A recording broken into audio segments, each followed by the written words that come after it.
Halo Shalom, selamat pagi anak-anak. Apa kabar hari ini? Selamat kita berjumpa lagi di hari ini dalam pertemuan ini. Sangat berharap kita dalam keadaan sehat dan diberkati Tuhan.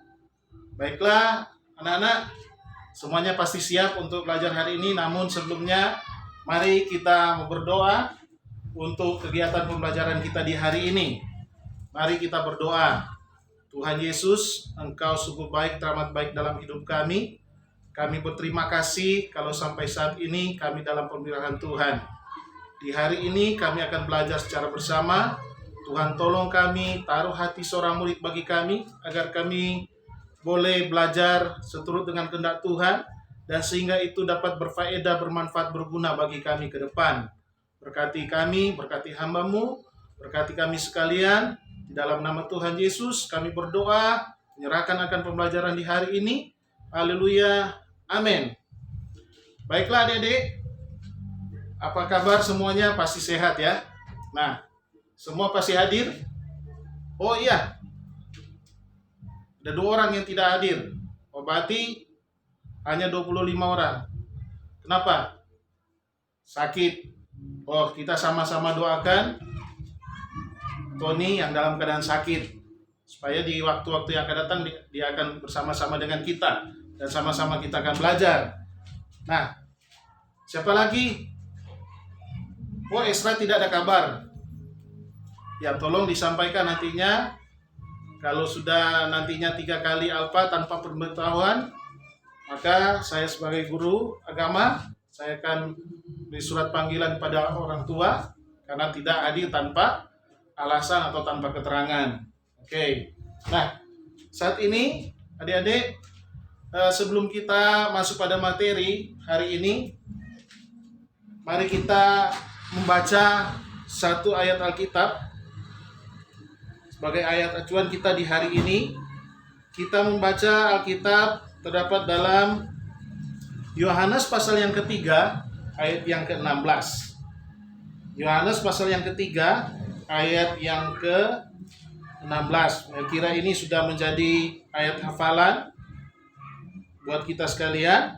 Nah, saya akan membacakan Yohanes 3 ayat 16 berkata, "Karena begitu besar kasih Allah akan dunia ini, sehingga Ia telah mengaruniakan anaknya yang tunggal, supaya setiap orang yang percaya kepadanya tidak binasa, melainkan beroleh hidup yang kekal."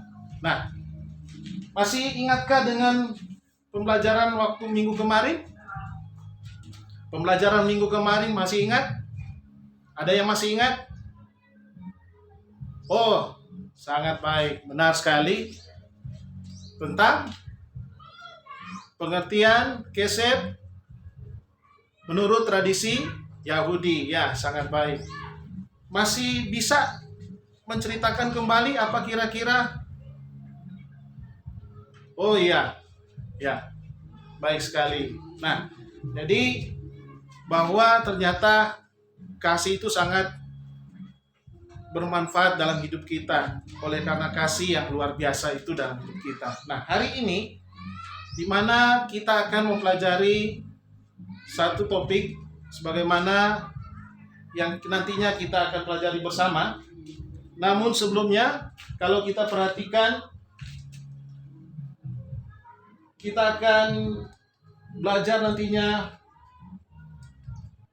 melihat tujuan pembelajaran, ya, tujuan pembelajaran kita. Di mana tujuan pembelajaran kita? Harap bisa baca dari belakang, ya, bisa.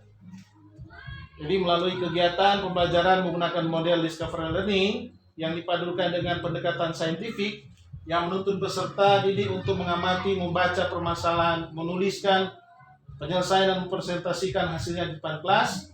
Selama dan setelah mengikuti proses pembelajaran ini, peserta didik diharapkan dapat memahami makna nilai-nilai Kristiani, kesetiaan, kasih, dan keadilan dalam kehidupan, menerapkan nilai-nilai Kristiani, kesetiaan, kasih, dan keadilan melalui berbagai aktivitas dengan rasa ingin tahu, tanggung jawab, disiplin selama proses pembelajaran, bersikap jujur, santun, percaya diri, dan pantang menyerah, serta memiliki sikap responsif, berpikir kritis dan proaktif, kreatif, serta mampu berkomunikasi dan bekerja sama dengan baik. Ya, ini tujuan pembelajaran kita. Nah, kita perhatikan KI kompetensi inti 3, yaitu memahami, menerapkan, dan menganalisis pengetahuan faktual, konseptual, prosedural, dan metodologis berdasarkan rasa ingin tahunya tentang ilmu, pengetahuan, teknologi, seni budaya, dan humaniora dengan wawasan kemanusiaan, kebangsaan, kenegaraan, dan peradaban terkait penyebab, fenomena, dan kejadian, serta menerapkan pengetahuan prosedural pada bidang kajian yang spesifik sesuai dengan bakat dan minatnya untuk memecahkan masalah. Ini KI3-nya. Nah, selanjutnya KI4-nya tentang mengolah, menalar, dan menyaji dalam ranah konkret dan ranah abstrak terkait dengan pengembangan dari yang dipelajari di sekolah secara mandiri, bertindak secara efektif dan kreatif, serta mampu menggunakan metode sesuai kaidah keilmuan. Nah, selanjutnya pada KD-nya, kalau kita perhatikan di sini dari KE dan ke KD-nya, bahwa KD 3.2 ini yaitu memahami makna nilai-nilai Kristiani, kesetiaan, kasih, dan keadilan dalam kehidupan. Sementara IPK-nya menafsirkan bahwa cinta kasih adalah kekuatan yang luar biasa melalui kajian literatur, dan menafsirkan bahwa cinta kasih yang memadamkan api permusuhan melalui kajian literatur. Nah, menerapkan nilai-nilai Kristiani, kesetiaan kasih, dan melalui berbagai aktivitas, dan IPK-nya menjalankan nilai-nilai Kristiani, kesetiaan, kasih, dan keadilan melalui berbagai aktivitas, melalui kajian literatur, menyusun rencana untuk mengasihi orang yang selama ini paling sulit ia kasih melalui kajian literatur. Jadi itu adalah KI, KD, dan IPK-nya. Nah, dalam KKM-nya 76 ya. Jadi diharapkan kepada seluruh siswa supaya bisa mencapai KKM ini 76.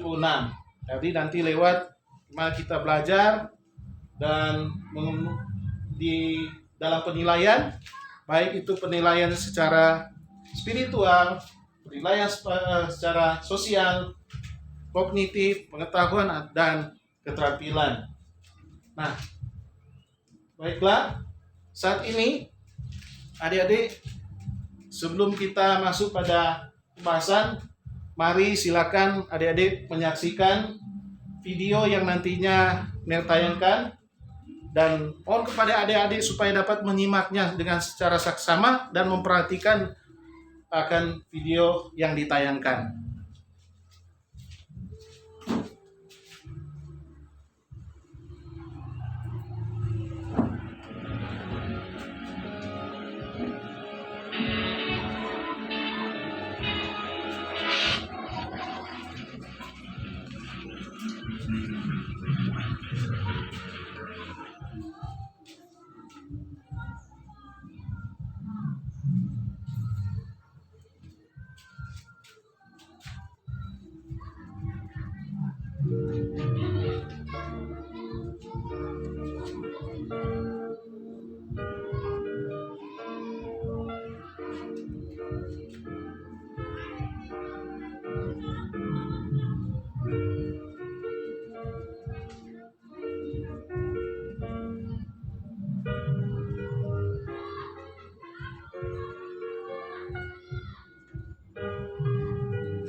Oke, perhatikan secara baik video ini.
Ya,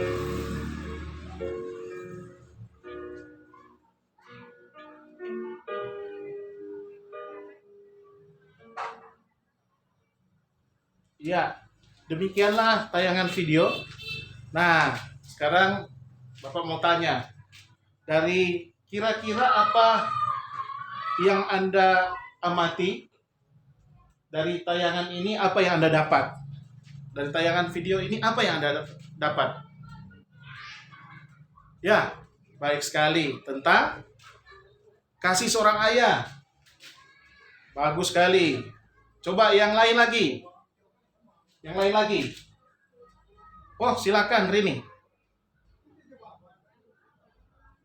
Ya, perjuangan seorang ayah. Ya, bagus. Masih ada? Coba dari tayangan yang Anda amati, kira-kira apa yang Anda dapat dari sana? Iya, kasih yang luar biasa. Terus masih ada? Satu lagi. Ya, pengorbanan. Kisah pengorbanan. Ya, semuanya baik.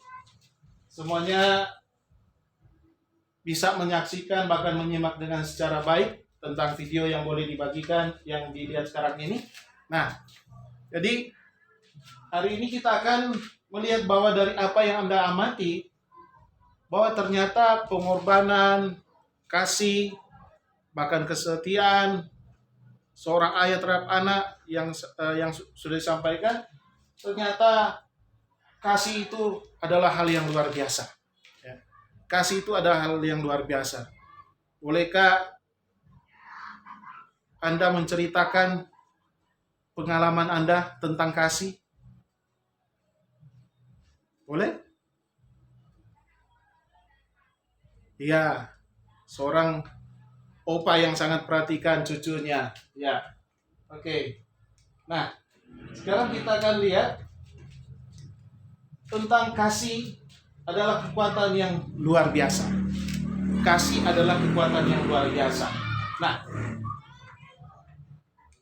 kita perhatikan bahwa ternyata cinta kasih adalah sesuatu kekuatan yang luar biasa dasarnya. Ya, kira-kira ada yang tahu tentang kasih, cinta kasih adalah sesuatu kekuatan yang luar biasa dasarnya? Kenapa itu dikatakan kasih itu dikatakan sesuatu kekuatan yang luar biasa dahsyatnya? Coba ketua kelas, coba sampaikan. Kenapa cinta kasih adalah suatu kekuatan yang luar biasa dahsyatnya? Ya, karena cinta kasih mampu mengubah hati seseorang. Ya, oke. Nah, cinta kasih adalah sesuatu kekuatan yang luar biasa dahsyatnya, ya. Nah, mengapa dikatakan cinta kasih adalah sesuatu kekuatan yang luar biasa dahsyatnya? Kalau kita perhatikan bahwa lewat pembacaan Alkitab kita tadi dalam Yohanes 3 ayat 16, di mana ini merupakan ayat yang dari masa sekolah minggu sampai sekarang ini, saya kira sudah menjadi ayat hafalan, ayat yang terus direnungkan. Nah, mengapa? Kembali bahwa kenapa cinta kasih adalah suatu kekuatan yang luar biasa. Mengapa? Dalam penjelasan ini, coba perhatikan. Dalam Injil Yohanes 3 ayat 16 dikatakan, karena begitu besar kasih Allah akan dunia ini, sehingga ia mengaruniakan anaknya yang tunggal, supaya setiap orang yang percaya kepadanya tidak binasa, melainkan beroleh hidup yang kekal. Nah, ini adalah cinta kasih, cinta Allah yang sangat luar biasa yang dikerjakan Allah kepada manusia lewat ini. Dia mengaruniakan anaknya yang tunggal supaya setiap orang yang percaya kepadanya tidak binasa, melainkan beroleh hidup yang kekal. Kalau Nir bisa tanya, seperti yang Anda sudah sampaikan tadi, bahwa kasih seorang kakek, seorang opa di tengah-tengah hidup Anda menikmati hal yang sangat luar biasa dari seorang kakek. Mungkin kalau kadang-kadang kalau orang tua marah, sota salah tuh anak, tapi kakek membela. Ya, ini mungkin pandangan Anda bahwa kakek itu sangat luar biasa lewat kasihnya menyayangi Anda. Nah, Allah mengasihi manusia sehingga dia mengaruniakan anak yang tunggal. Ini yang dikatakan cinta kasih adalah sesuatu kekuatan yang luar biasa dasarnya. Nah, selanjutnya bahwa apa yang dapat kita simpulkan dari ayat Yohanes 3 ayat 16 tadi? Ayo apa? Kira-kira ada yang tahu? Dari ayat tadi dalam pembacaan Yohanes 3 ayat 16, kira-kira apa yang Anda bisa dapatkan dari sana? Ya, Allah sangat mengasihi manusia tanpa melihat, tanpa memperhitungkan akan dosa. Ya, kalau kita perhatikan apa yang dapat kita simpulkan dari ayat ini, di mana Allah ternyata sangat mengasihi kita, umat manusia. Untuk itulah Allah telah mengutus Yesus Kristus untuk menyatakan kasih-Nya. Nah, kembali bahwa ternyata cinta kasih yang luar biasa dahsyatnya dari Yohanes 3 ayat 16 ini, bahwa Allah ternyata sangat mengasihi kita, umat manusia. Untuk itulah telah mengutus Yesus Kristus untuk menyatakan kasih-Nya kepada kita. Kasih kepada benar, kasih kepada adik-adik, kepada orang tua, kepada sesama, kepada semua orang. Ini adalah kasih yang luar biasa, kasih yang dahsyat. Nah, selanjutnya bahwa seringkali orang mengira bahwa kedatangan Yesus adalah untuk menjanjikan. Perhatikan sini ya. Seringkali orang mengira bahwa kedatangan Yesus adalah untuk menjanjikan hidup kekal nanti di surga kalau kita sudah mati. Ya. Jadi kadang-kadang orang mengira seperti ini, bahwa kedatangan Yesus adalah untuk menjanjikan hidup kekal nanti di surga kalau kita sudah mati. Jadi kalau saat kita masih hidup seperti apa? Ya, coba. Kira-kira seperti apa? Kalau pemahamannya seperti ini. Jika Anda menganggap bahwa kedatangan Yesus adalah untuk menjanjikan hidup kekal nanti di surga kalau kita sudah mati. Jadi masa hidup kita seperti apa? Apakah kita tidak ada jaminan hidup kekal lewat kasih Allah yang dahsyat? Ya, orang suka mungkin melakukan hal-hal yang aneh ya. Tapi coba kita lihat bahwa pemahaman ini sangat keliru. Ya, pemahaman ini sangat keliru. Jika orang mengira bahwa kedatangan Yesus, bahwa anak tunggal Allah yaitu Yesus Kristus, ketika Allah mengasihi manusia dan memberikan anaknya yang tunggal untuk menyelamatkan kita, terus memikirkan bahwa mungkin kedatangan Yesus adalah untuk menjadikan hidup kekal nanti di surga kalau kita sudah mati. Memang Yesus menjanjikan hidup yang kekal untuk kita, tetapi bukan saat nanti kita sudah mati. Jadi mungkin ada perpikiran dari saat-saat masih hidup seperti apa. Tetapi memang janji Allah ketika kita akan meraih kehidupan kekal, itu Tuhan menjaminnya dalam hidup kita. Tetapi pemahaman ini sangat keliru jika hanya di saat kita mati. Nah, kenapa? Kalau kita perhatikan, seolah-olah iman Kristen baru bisa kita rasakan manfaatnya setelah kita meninggal kelak. Kalau demikian halnya, bagaimana dengan kehidupan kita di masa sekarang ini? Jadi coba perhatikan. Ya, seolah-olah iman Kristen baru kita rasakan manfaatnya setelah kita meninggal. Jadi nanti saat kita meninggal baru kita dapatkan ya manfaatnya, itu hidup yang kekal ini. Kalau demikian halnya, bagaimana dengan kehidupan kita di masa sekarang ini? Ya, bagaimana kira-kira? Oh, masih suka tawuran, masih apa lagi? Masih suka minum-minuman keras. Karena mungkin karena berpikir nanti. Bagaimana dengan kehidupan kita di masa sekarang ini? Coba. Ini adalah hal di mana kehidupan orang yang berpikir bahwa nanti saja, sebagaimana pemahaman tadi. Ya, dengan pemahaman ini ada orang yang mengembangkan pemikiran dan rencana untuk hidup sembarangan, akan ketika setelah mati baru kita dapat hidup kekal, kita rasakan akan kasih Allah itu. Dan sehingga masa-masa hidup kita ya sudah seperti ini, dengan seperti ini pemikiran dan cara untuk hidup sembarangan. Apa itu hidup sembarangan? Apa itu hidup sembarangan? Ya, bisa. Ya, bagus sekali. Orang yang hidup tidak ada aturan, ya, main tabrak-tabrakan. Apalagi ini berfoya-foya. Ya, mereka hidup berfoya-foya. Melampiaskan segala hawa nafsu jasmani. Ini adalah orang-orang yang masih punya pemahaman yang seperti tadi sudah disampaikan, bahwa mereka pikir nanti kalau sudah mati baru kita dapatkan manfaat. Kasih Allah itu kasih yang luar biasa, itu kasih yang dahsyat itu. Padahal masa hidup Tuhan mau supaya kita melakukan hal-hal yang sesuai dengan firman-Nya. Nah, di sini dikatakan tetapi nanti, ya, tetapi nanti. Katanya kalau saya sudah hampir mati, saya akan bertobat. Jadi ada orang punya pemikiran seperti itu. Ya, coba Anda mungkin bisa ceritakan seperti apa orang-orang yang saat ini yang mungkin punya pemikiran seperti ini. Coba Yakub, coba ceritakan seperti apa kalau orang-orang model seperti ini kira-kira. Ya, orang tidak mau suka baca Alkitab, orang tidak suka berdoa, orang tidak suka bergereja sekalipun kita harus bergereja, beribadah dari rumah. Ya, baik sekali. Jadi seperti ini. Jadi menjadi orang yang hidup sembarangan, berfoya-foya, melampiaskan segala hawa nafsu jasmani. Tetapi nanti katanya kalau sudah nanti mau dekat mati, baru dia bertobat. Nah,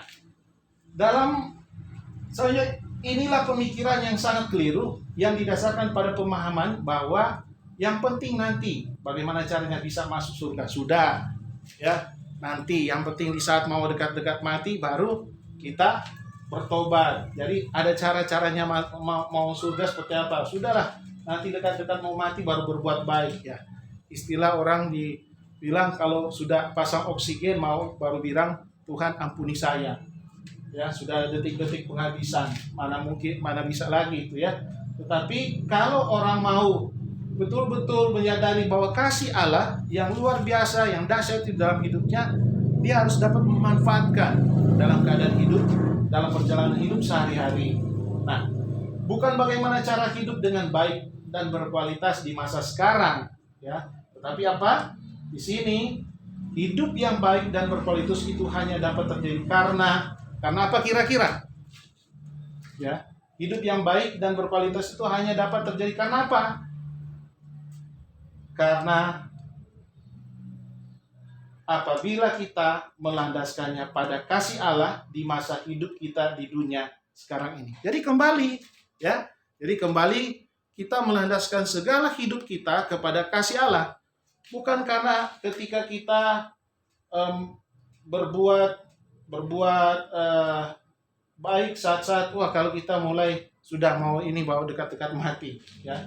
Apabila kita melandaskan pada kasih Allah di masa hidup kita di dunia sekarang ini, maka hidup yang baik itu menjadi hidup yang berkualitas. Nah, mau nggak punya hidup yang berkualitas? Boleh? Contohkan hidup yang berkualitas seperti apa? Berkaitan dengan materi ini? Boleh? Nah, silakan. Iya, saling membagi. Terus apa lagi? Iya, mengunjungi mungkin panti asuhan. Ya, pasti juga saling membagi di sana. Apalagi? Menolong orang yang membutuhkan. Jadi kalau orang yang tidak membutuhkan tidak ditolong. Harus kita menolong, ya. Bagian dari kasih. Itu bagian dari kasih yang luar biasa. Nah, selanjutnya bahwa kehadiran Yesus Kristus sebagai tanda kasih Allah Bapa bagi kita di dunia mestinya sudah bisa kita rasakan di masa kini juga. Mungkin orang berkata, kan itu sudah terjadi 2000 tahun yang lalu. Sudahlah, di saat-saat mana waktu Yesus hadir. Tapi sekarang kan kita tidak melihat secara langsung. Jadi tidak apa-apa. Tuhan menilik, Tuhan tahu karena Tuhan ada dalam hidup kita. Nah, kehadiran Yesus Kristus sebagai tanda kasih Allah Bapa bagi kita di dunia mestinya sudah bisa kita rasakan di masa kini. Karena kalau kita lihat apa alasannya? Apa alasannya kira-kira? Ada yang bisa? Kehadiran Yesus Kristus sebagai tanda kasih Allah Bapa bagi kita di dunia mestinya sudah bisa kita rasakan di masa kini. Apa alasannya? Ayo, silakan. Silakan. Ya, baik sekali. Nah, mana ketika Yesus masih ada di dunia secara fisik di 2000 tahun yang lalu, orang banyak sudah bisa menikmati kehadirannya. Yang lumpuh bisa berjalan kembali. Yang buta bisa melihat. Yang mati dibangkitkan. Dan mereka yang tersingkirkan dihampiri Yesus. Dan Yesus menjadi sahabat mereka.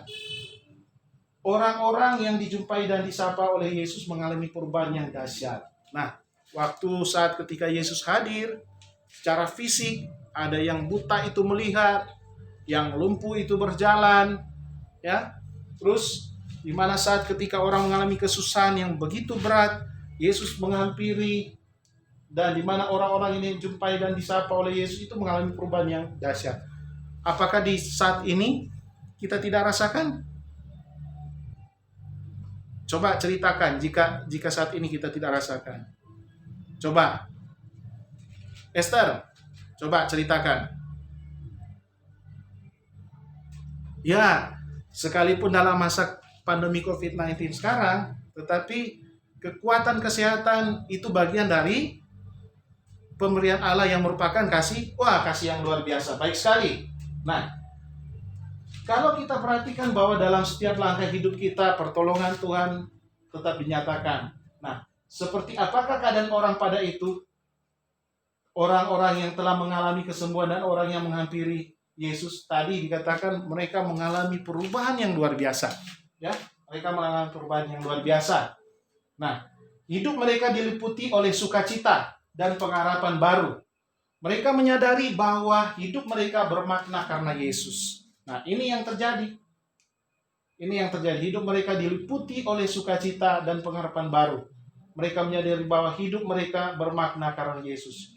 Nah, jadi mungkin sekarang ada yang kita rasakan mungkin kadang-kadang tidak menyenangkan dalam hidup kita. Tetapi saat ketika kita menyadari bahwa Yesus ada dalam hidup kita, Yesus tetap meliputi hidup kita dengan sukacitanya. Dan sehingga kita tetap mengalami dan bahkan kita memiliki pengharapan yang baru. Nah, seperti ini. Mereka menyadari bahwa hidup mereka bermakna karena Yesus. Itu karena cinta kasih yang luar biasa, cinta kasih yang dahsyat. Nah, oke? Sampai di sini ada yang mau bertanya? Sampai di sini ada yang bertanya? Atau bisa ceritakan lagi apa yang dialami mungkin secara pribadi sebagaimana penjelasan tadi materinya? Oke, jadi sangat baik.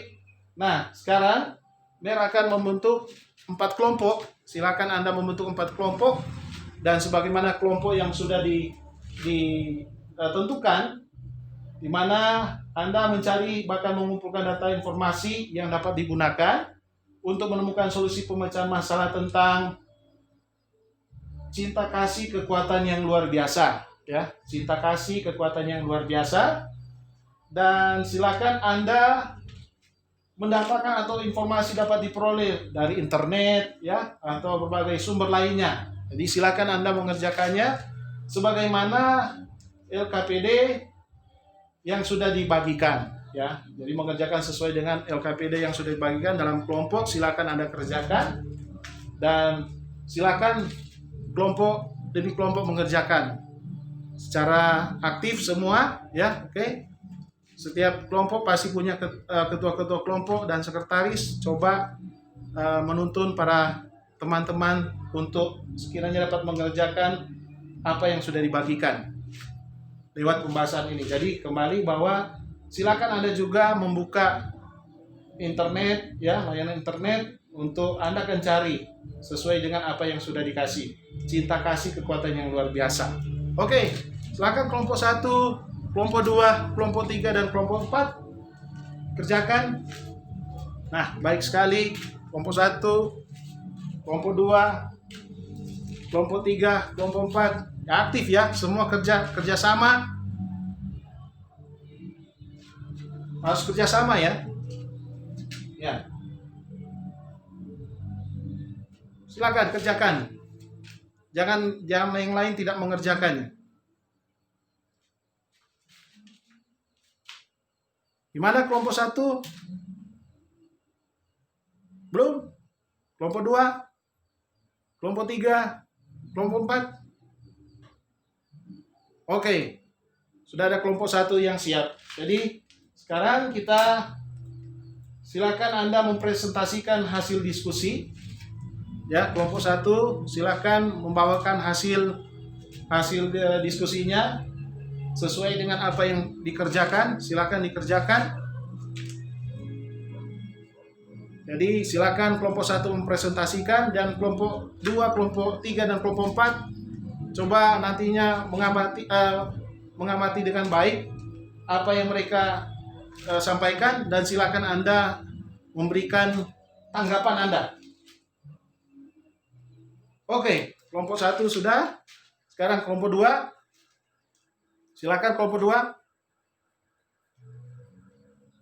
Ya, baik sekali. Ada yang mungkin menanggapi kelompok 2? Oh, silakan kelompok 3. Ya, lanjut. Sekarang kelompok 3 mempresentasikan hasil diskusinya. Ketua atau sekretaris yang bacakan hasilnya.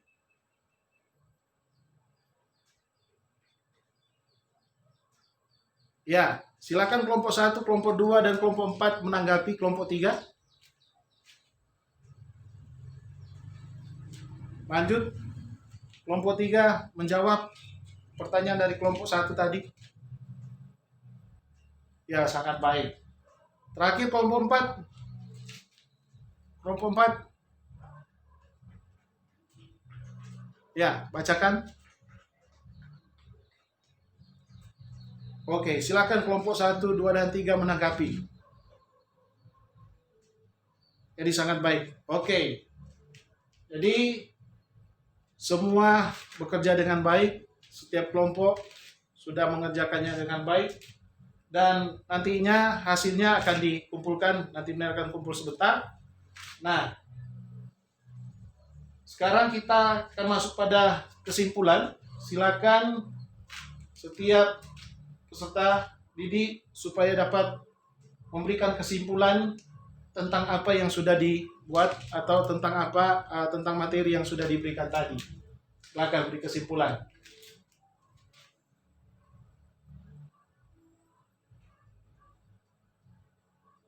Oke. Jadi ketika kita boleh pelajari materi ini tentang kasih yang luar biasa, cinta kasih yang dahsyat sebagaimana ketika dijelaskan tadi, Ner sangat berharap supaya ke depan supaya dalam hidup kita tetap mengalami akan kasih Allah itu dalam hidup kita, dan kita mampu menerapkan itu dalam kehidupan kita.